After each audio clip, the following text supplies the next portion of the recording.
J'ai pris un secrétaire, Kevin Daxen, qui est encore là, qui peut l'attester. Et j'ai commencé à donc acheter l'arachide.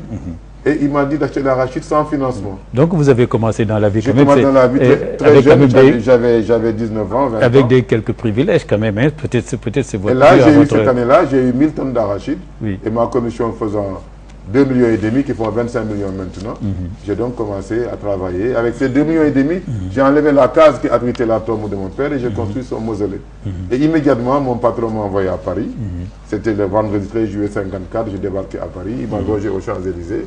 Et depuis lors, chaque année, je suis à Paris, depuis 1953. Et je connais Paris du bout des doigts grâce à mon patron, M. Georges Gray, qui m'a fait passer mes premières vacances à Paris en juillet, août 1954. Alors, vous avez une carrière professionnelle, vous l'indiquez, qui vous a amené aussi au Mali, tout ça. Mais en ce qui concerne la politique au Sénégal, alors, avec Mamadou Dia, vous étiez chargé de la formation des cadres du mouvement coopératif, n'est-ce pas? Et alors, ce qui est important, si on parle des événements de 1962, alors on disait tout à l'heure, Roland Collin, qui était directeur de cabinet de Dia, en a parlé ici dans cette émission Temps de parole, là où vous êtes, mais lui c'était de l'extérieur. Il a dit tout simplement que c'était pas un coup d'État, on s'en était tenu à l'opposition entre deux hommes, Senghor et Dia, tout ça. Mais vous dites que le point de départ de la motion de censure, c'est en fait 100 millions à l'époque qui ont été proposés aux députés par la Chambre de commerce pour bloquer ce mouvement de coopérative de Dia. Vous savez, vous l'écrivez. Je l'ai écrit et je le maintiens. C'est des révélations. Et je le tiens de M. Alfonsi, un administrateur de la France d'outre-mer, qui était en ce moment-là assistant d'Abdou Souleyba au CRAD de Kaolack, le Centre régional d'assistance au développement, qui était avant la SMDR, Société mutuelle de développement rural. Nous y reviendrons d'ailleurs dans les réformes de Dia. Alors, M. Alfonsi a dit, avertissez tout de suite Waljojo, la Chambre de commerce a débloqué 100 millions pour les signataires de la motion de censure. Pourquoi la Chambre de commerce a agi ainsi? Il est bon de développer et de faire comprendre le système économique de l'époque. De 1850 jusqu'à 1960, donc pendant 110 ans, le paysan sénégalais n'avait pas le droit de vendre ses arachides en dehors des points de traite. Qu'est-ce que c'est que le point de traite? C'est le point où on vend les arachides, où le paysan apporte sa récolte d'arachides, où les commerçants, qu'on appelait à l'époque les traitants, achètent leurs arachides. Et chaque année, au mois de novembre, le gouverneur de la colonie du Sénégal prenait un arrêté. Et par cet arrêté, il fixait les points de traite. Par exemple, à Louga, il dit qu'on peut vendre des arachides à Louga, on peut en vendre à Darou-Mousty, à Sakal, à Koki, et très généralement le long du chemin de fer. Et qu'un paysan n'a pas le droit de vendre ses arachides en dehors de ces points de traite fixés par le gouverneur du Sénégal. Et maintenant, Mamadou Dia a formé ensuite des cadres. Et j'ai été le premier cadre formé pour le mouvement coopératif. Et quand je suis revenu de Paris, avec mon diplôme Centre national et international de la coopération, j'ai été affecté d'abord au Mali, où j'ai fait 3 ans dans la coopération agricole et la riziculture, avec de très bonnes appréciations du ministre Seydou Badian Kouyaté, qui m'a d'ailleurs dédié il y a quelques mois un de ses livres. Il m'a fait la dédicace, Sous l'orage. Seydou Badian Kouyaté reste donc un homme qui m'a admiré, que j'admire aussi de façon réciproque. Donc, jusqu'à 1960, les paysans n'avaient pas le droit de vendre ses arachides en dehors des points de traite. Et quand nous sommes venus, et que j'avais moi un assistant qui s'appelait M. Jalton, et plus tard mon directeur de la coopération, M. Albert Ndiaye, que j'ai proposé à Mamadou Dia, parce que c'était mon surveillant général, je n'acceptais pas qu'il soit sous mes ordres. J'ai dit qu'il nomme Albert directeur de la coopération et que je sois son adjoint. Et Albert Ndiaye a été nommé directeur de la coopération. Après, il m'a dit de prendre le Sine Saloum, qui faisait plus de la moitié de la récolte du Sénégal, pour qu'il y ait un changement significatif dans le développement du mouvement coopératif.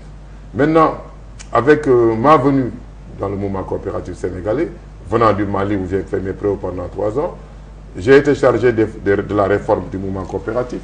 Et nous avons pris un arrêté signé de Mamadou Dia, même un décret signé de Mamadou Dia, qui autorisait maintenant à créer des coopératives et que les coopératives agricoles pouvaient acheter leurs arachides dans leur village, qui n'étaient plus tenus d'aller dans les points de traite.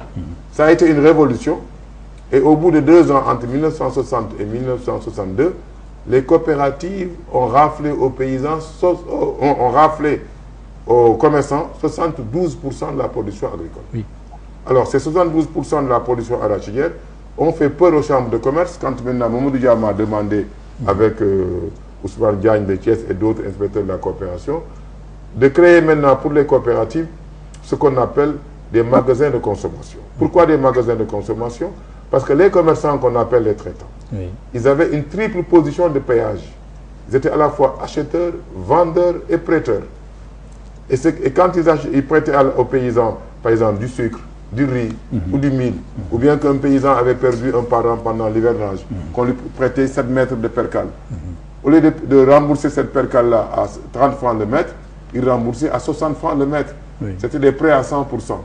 Et Mamadou Dia a créé la Banque sénégalaise de développement, l'Office de commercialisation, l'OCA, et toutes ces institutions maintenant étaient au service des coopératives. Et cette première année de 1962, les coopératives ont distribué pour 600 millions de ristournes. Les paysans sénégalais sont partagés 600 millions de ristournes. Et la création de la fonction consommation a fait peur maintenant aux sociétés françaises qui étaient Nozeco, CFAO, Chavanel, Lacoste, qu'on appelle les sociétés bordelaises. Alors ces sociétés-là se sont associées, ont débloqué 100 millions pour les signataires de la motion de censure.